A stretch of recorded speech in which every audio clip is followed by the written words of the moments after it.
3-4 struggles हैं। एक शुरू करता हूँ।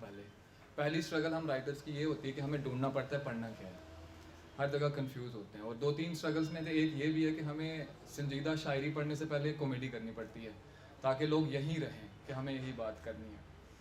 अजीब बात है, मेरा मिजाज है, थोड़ा सख्त बोलूँगा क्योंकि वो ज़रूरी है।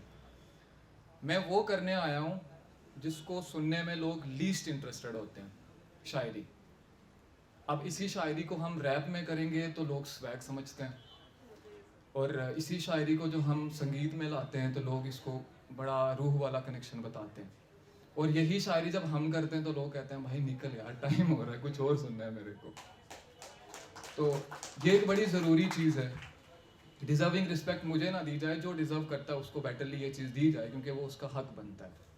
और सर ने बोला कि देर से आए, उनमें से मैं भी एक था, तो उसके जवाब में बोलना चाहूँगा कि कुछ लोग होते हैं जो बात मानते हैं और कुछ लोग होते हैं जो गूगल मैप की बात मानते हैं। हम गूगल मैप की मान के आए थे, इसलिए हमें जो आधा पौना घंटा लगा वो उसके ज़िम्मे है, हमारे ज़िम्मे कुछ नहीं है। अब शेर पढ़ूँगा बगैर किसी तमहीद के जो समझ आए उस पर दाद दीजिएगा, जो समझ में ना आए उसको सोच लीजिएगा, काम आएगा ज़रूर। कहीं का था कहीं पे आ गया हूँ, कहीं का था कहीं पे आ गया हूँ, मैं बेवजह ज़मीं पर आ गया हूँ। कहीं का था कहीं पे आ गया हूँ, मैं बेवजह ज़मीं पर आ गया हूँ। कतबा कहते हैं जो कब्र के ऊपर आगे लिखा होता है डिटेल उसकी। मेरे कतबे पे ये लिखा हुआ है, मेरे कतबे पे ये लिखा हुआ है, जहाँ का था वहीं पर आ गया हूँ।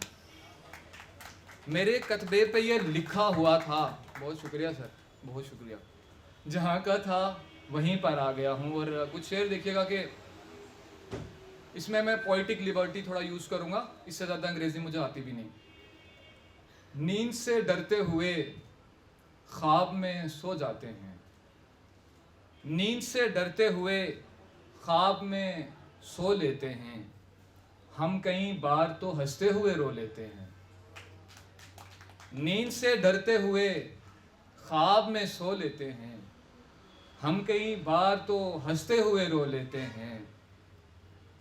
हम अपाहिज तो नहीं इश्क में हारे हुए हैं, हम अपाहिज तो नहीं इश्क में हारे हुए हैं, गम के अंबार यही सोच के ढो लेते हैं, गम के अंबार यही सोच के ढो लेते हैं। अब एक मतलब बताना चाहूँगा, यहाँ already non political right wing और लेफ्ट विंग बन चुका है, और तालियों के लिए हमें बीच में देखना पड़ रही है, अजीब बात है। तो नॉन पॉलिटिकल राइट विंग और लेफ्ट विंग हमारे साथ रहें। जो समझ में नहीं भी आता, तालियां मारने में पैसे भी कौन से लगते हैं ना। Thank you so much. तुम समझते हो खिजा ख़त्म करेगी उसको, तुम समझते हो खिजा ख़त्म करेगी उसको, जिससे इस शहर के सब पेड़ नमू लेते हैं। और आखिरी शेर इसका के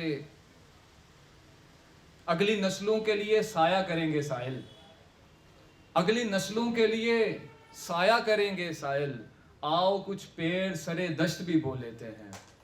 अगली नस्लों के लिए साया करेंगे साहिल। बहुत आम फहम एक और गज़ल, उसके बाद इजाज़त, कुछ पंक्तियाँ आखिर में पढ़ूंगा। दिन हो सो तुमको रात का मतलब नहीं पता, टू दी ऑडियंस। दिन हो, सर अच्छे से खींचना, बैकग्राउंड के चक्कर में हम सारे लोग आते हैं, बैकग्राउंड बहुत अच्छी है, फोटोज अच्छे आने चाहिए। दिन हो सो तुमको रात का मतलब नहीं पता, यानी हमारी ज़ात का मतलब नहीं पता।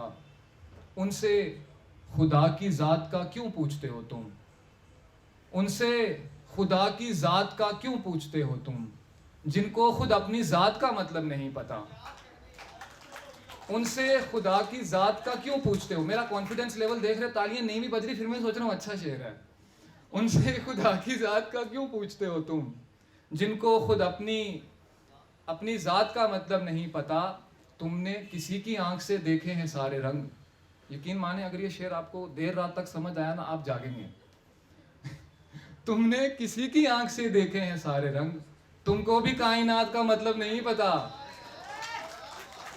तुमने किसी की आंख से देखे हैं सारे रंग, तुमको भी कायनात का मतलब नहीं पता।